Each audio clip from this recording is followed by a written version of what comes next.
Here's another important video from the Personal Defense Network.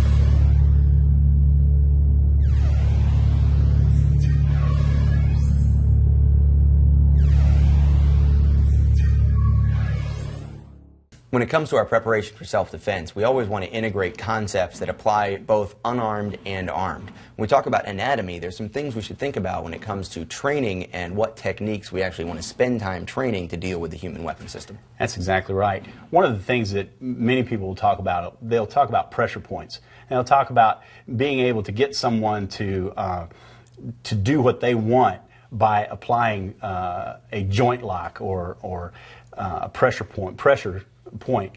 One of the things that's important to understand about that is there's a wide variability in the susceptibility to the effectiveness for those maneuvers.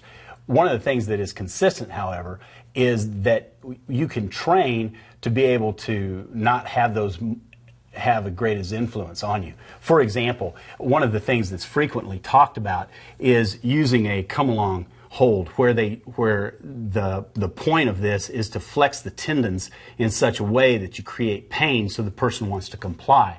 Well, in point of fact, tendons are one of those things that can stretch and be manipulated by training in such a way that there's not much influence there for someone who's trained. However, there's a piece of cartilage right here that when pressure is put on that, you can't change the level of pain that comes from that kind of cartilage. There's only 3 places in the human body that occurs. One is in the temporal mandibular joint here at the jaw, where we have problems with TMJ, and the other is the meniscus in the knee. And you'll hear people talk about having torn a meniscus, and it never really gets well unless you have surgery. Likewise, the same thing occurs, a person who has TMJ pain, it's a very problematic situation because of the tearing of that cartilage. A wrist injury and pressure on the cartilage that occurs here is very painful. You can't out-train that.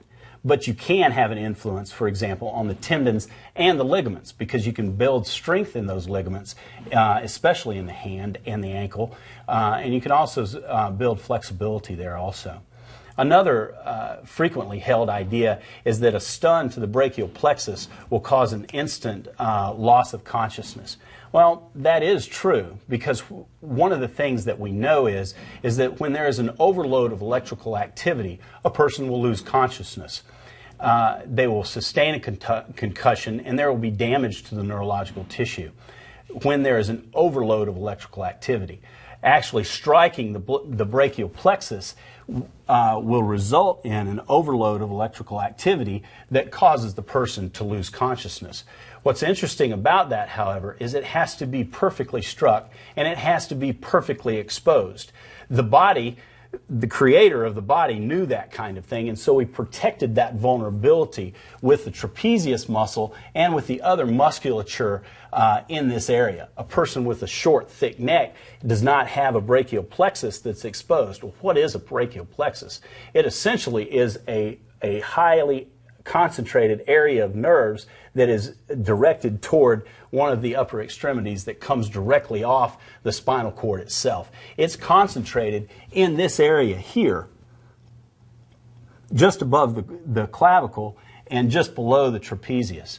And when that's exposed, there's a vulnerability there. But you cannot count on striking that, resulting in someone passing out. You can hit that several times and never make that person pass out. So the problem is that a lot of times we train in what I call compliance training. We have a willing partner who's entering into the fight with us, and he's doing something like throwing a punch and exposing that area where we're going to throw a block or some counter to the wild roundhouse bar fight type punch technique, and we're going to try to strike into this brachial plexus, into this nerve cluster. And the fact is that if the person is leaving this arm down and they're just looking at us and they're saying, okay, are you ready? And we're saying we're ready, and they're going to throw a punch, and they do that, and your magic block results in hitting an area that was offered up naturally in your fight, in your pretend fight, you're not really training in a realistic way if you assume that's going to work in a street fight where people are going to be crouched, people's shoulders come up, their hands come up to protect, and then that punch comes in. You can see this is a much harder area to hit. And we need to train realistically and understand the realistic vulnerabilities when it comes to these pressure points and nerve strikes. Now, personally, I feel the same way about the strike against the outside of the leg, the nerve cluster that's here, that we know that that can work wonders to drop somebody, to distract somebody, but only if it's set up perfectly. And in a training environment, that's usually easy to do, but in a fight, that's not nearly as easy. Once again, it is the electrical overload that has its effect. And when you're in a combat situation and you're in a conflict situation, that person is already ramped up, so to speak. And so his physiology has already shifted from what is considered as normal and already compliant, or a conflict with someone who is willing to be compliant.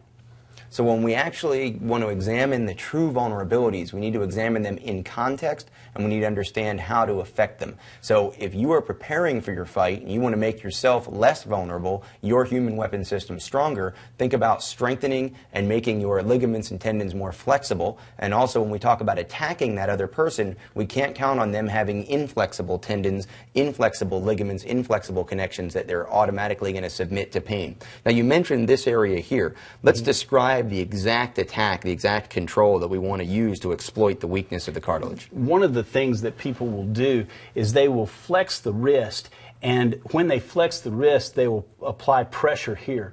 Well, that can be problematic for the person on the receiving end of this, but to create even more pain, you have to compress this cartilage. And what you will see people do is they will apply this to someone who's very flexible and has trained that way.